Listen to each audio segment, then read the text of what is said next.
I do want to ask you about that vote we just mentioned to advance Todd Blanche out of committee. How did you get to yes, given all the concerns you had and many Americans had about this so-called anti-weaponization fund? I got to yes because Todd Blanche operated in good faith, exactly the same way he did to de-escalate and resolve the problem that I had with the president and Jay Powell. He's proven to me he's a man of his word, that he is doing the hard work. This is a difficult administration to work in, but Todd has also made it very clear. I said in the hearing that I wanted to stick a fork in the 1776 fund. It's been rescinded. We did that. We've also got language now that we believe will only allow this to appropriately apply retrospectively and to a limited number of people with respect to audits. So I think he deserves confirmation. I'm encouraging my colleagues to vote for him. Senator, there are a lot of people, legal experts and others, who've said that this is not a binding agreement over that 1776 fund, that the administration kind of gave you this document to satisfy you and get you to vote yes, and that they have other ways that they can pay people who attacked cops, for example, and were convicted by juries of their peers. Do you not worry that the administration will find other ways to pay those criminals?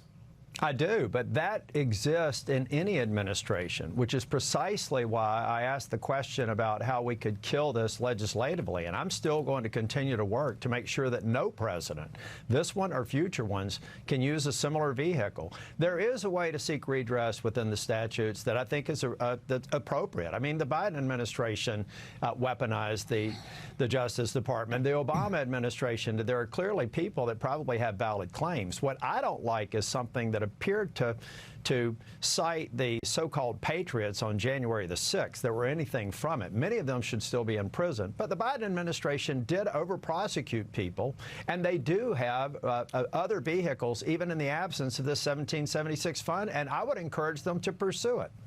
You would agree, though, Senator, the Biden administration, the Obama administration did nothing on the level of pardoning, emptying the jails of people who attacked the United States Capitol and beat up cops, right? Well, you would also agree that on his way out the door, President Biden issued blanket pardons for crimes not yet committed. And my point, and it really touches on it in the book, is that spare me the righteous indignation, Richard Blumenthal, thinking that I caved yesterday, or this week. I'm trying to find Democrats who stood up to Crossfire Hurricane, to coding businesses through Lois Lerner and the IRS. I could go on, but if everybody thinks that this dynamic is unique to this administration, they ought to look in the mirror. Well, Trump has certainly not been shy about using the pardon power well beyond just those January 6th ones in his first hours in office. And I've been very clear. If you keep in mind, I went to the floor long before I decided to retire, saying it was wrong. There are thugs that should be in prison to the maximum extent allowed by law on January the 6th. Now, if you were off the Capitol, or if you went in the Capitol, you were dumb and you should get a fine and you should probably be inconvenienced. I just don't think that they needed to be prosecuted the way they did, and that's how this all got swept up. Senator, one more on the Blanche issue. He obviously served as President Trump's personal attorney for a long time. You have praised his judgment, but how can you square that with his willingness to go along with these measures in the first place? He was a real supporter. Yeah. He told the Senate in meetings behind closed doors, you may have been in attendance, in terms of the need for this weaponization fund and the need for these IRS protections for President Trump and his family. So if he had that judgment in the first place and changed his mind perhaps under duress, why do you think he's fit for Attorney General? Because I believe that there are a number of things that Todd have done that were wise in protecting the president. Look, the big problem I have with this administration are people who are not protecting the president and not giving him unvarnished advice. It is very difficult to do that. I understand. But I have insights into Todd Blanche that lead me to believe that he will be an acceptable Attorney General. But let's go back again, too, folks. I mean, we had Merrick Garland, who I voted for, send a letter worrying about parents showing up at school board meetings as potentially domestic terrorists. So again, I just want people, before they climb up on that moral high ground, they better have a valid reason to do it. And very few of them criticizing this president or Todd Blanche have that right. Senator, we talked earlier about how there's a Congress Senate is going to meet at the bottom of the hour about Dr. Anthony Fauci, maybe referring him for criminal prosecution. Do you agree with that?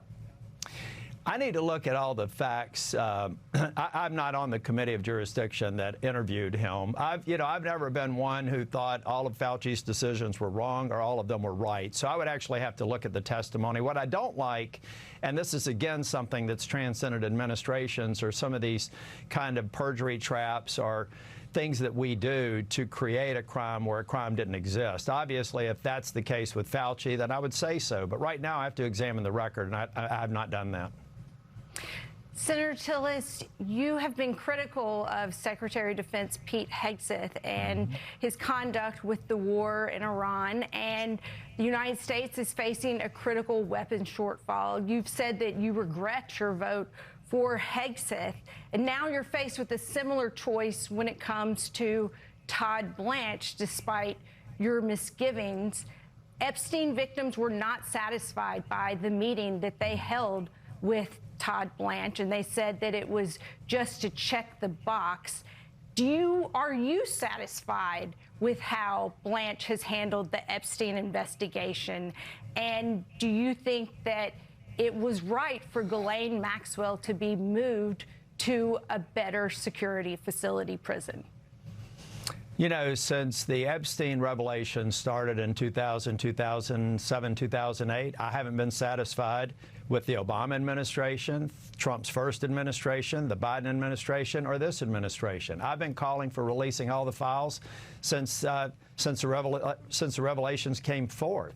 I feel like it is questionable. I don't know why she got transferred. It makes no sense to me. But what I will tell you is that Todd Blanche is the first head of the DOJ that's ever met with the victims. It was not a satisfactory meeting. It was a start.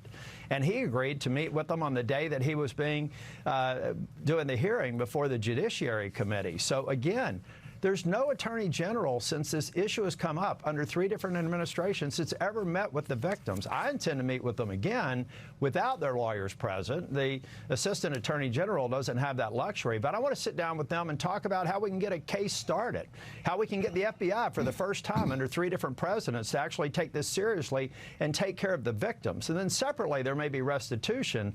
But right now, I want those bad people in these Epstein files to be exposed, prosecuted, and put in prison. Senator, can you clear up and be specific about where you stand, where the legislation stands now on a potential immunity from the IRS with regard to the President of the United States and his kids? Right now, I think what you would find, and you got John Cornyn is a former judge and an attorney, and I deferred to him on getting the language right and getting the language in the record to make sure that if anybody tries to expand the scope, that there's a legal basis for rejecting it. But the whole idea is that, you know, look, this President Trump has a right to be angry at President Biden because, and Hillary Clinton and Obama, because they prosecuted him. In fact, it's their hyper prosecution that probably got him elected a second time. And so I think it is fair to look objectively at areas where there could be some residual in audits or actions in the IRS where they should be exempt. But it can't go to his family members. It can't go to his wife, his sons, or anyone else. And I don't believe that it will be extended to them. And I believe that John Cornyn, who is, again, is the legal expert, I'm a management consultant, believes that we've done the work to get additional wording over the weekend that satisfies my concerns on the scope of the audit agreement and that has rescinded the 1776 fund. Now what we need to do is close the coffin by passing legislation that would allow no future president to do the same thing. Yeah. So the IRS leak, of course, came during the Trump administration. Just one last question on this. I want to talk about the book. Do you believe it's appropriate for any president to have his personal attorney become attorney general, whether that's Donald Trump or Joe Biden or anybody else? Well, the fact of the matter is Todd Blanche is no longer his personal attorney. As I understand it's a guy named... Yeah, he was. But, I mean, does that mean he's going to be excluded from any position going forward? I think that President Trump has to be Attorney General of the United States, maybe. Yeah, well, I disagree. You know, look, Todd Blanche went to work for the DOJ shortly after he got out of college. This man has been interested in this institution long before he ever knew Donald J. Trump. All right, let's talk about the book. Comes out in October. It's titled How to Lose Friends and Antagonize Presidents. The Trouble with Sycophants, courage outsourcing and partisan groupthink. Of course, Senator, you are retiring. Your last day in office will come in January of next year.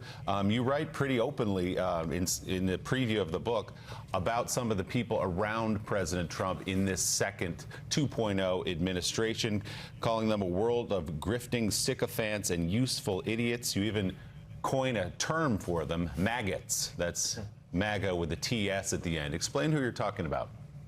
I'm talking about the Trump sycophants who are not giving the president honest advice and putting us in positions that we could avoid. I'm talking about people that are looking at an expedient and treating the Capitol like we're the manufacturing facility versus the board of directors. I'm talking about people who've never worked a day in business who now have business strategy decision-making roles, and they're simply not looking around corners and taking care of this president. I'm talking about people who, long after the president is gone, they're not going to be the curators at the Trump Library. They're going to be riding some other wave, not particularly concerned with outcomes, but concerned with the outcome in their pocketbook and their notoriety. Those are the people I want to expose in this book. So, Senator Tillis, you've done so very sharply in the book. You've done so in your public comments, too, gone after a number of those around the president. Just a few: Stephen Miller, Russell Vought, Pete Hegseth, Bill Pulte, Howard Lutnick. The list goes on, and you've received acclaim in Washington for your candor. My question is, but what does that say about President Trump that he surrounds himself with people like this who, in your estimation, don't serve him well? Does he not, and he's obviously a very successful 80-year-old man, does he not deserve blame as well? Now, look, I've tried to use the analogy of President Trump being the CEO. No CEO has expertise in all manner of an organization, let's say a large multinational corporation. The United States government is far bigger and more complicated. You have to have good, strong-willed, smart people with experience to look around corners. Hegseth is a classic example of where he's failed the president on the Iranian campaign. It's clear to me that the best military experts, if their advice had been expressed, it certainly wasn't acted on in many cases. So what I'm trying to say is the president, look, I know a lot of people think I put on a blue jersey and I'm going to come on the show and do what some of my former Republican colleagues are going to do. I want Republicans to win in November. That's why I'm speaking out. The American people need to understand that we're up against the Democratic Socialists of America. I want that discussion in November to focus on their vision for the country so that we can talk about the tax cuts that I'm glad we got implemented, so that we can talk about regulatory relief. And thank God for an economy that we had going when we went into COVID after Trump's first administration so that we could withstand the stress test of a global pandemic. I want those messages to get out versus some of these unforced errors that I'm seeing almost weekly coming out of some of the sycophants in this administration. And I'm not afraid of them. It's my job as a member of the board of directors for the United States of America, like other 534 other members of Congress, to tell the executive what they need to hear that's in their best interest, because that means it's in the best interest of the American people. I'm here for the American people, not to score points with Stephen Miller, Pete Hegseth, or these other folks who I think are giving the president bad advice. We hope to talk to you much more about this in the coming months, and certainly when the book comes out in October.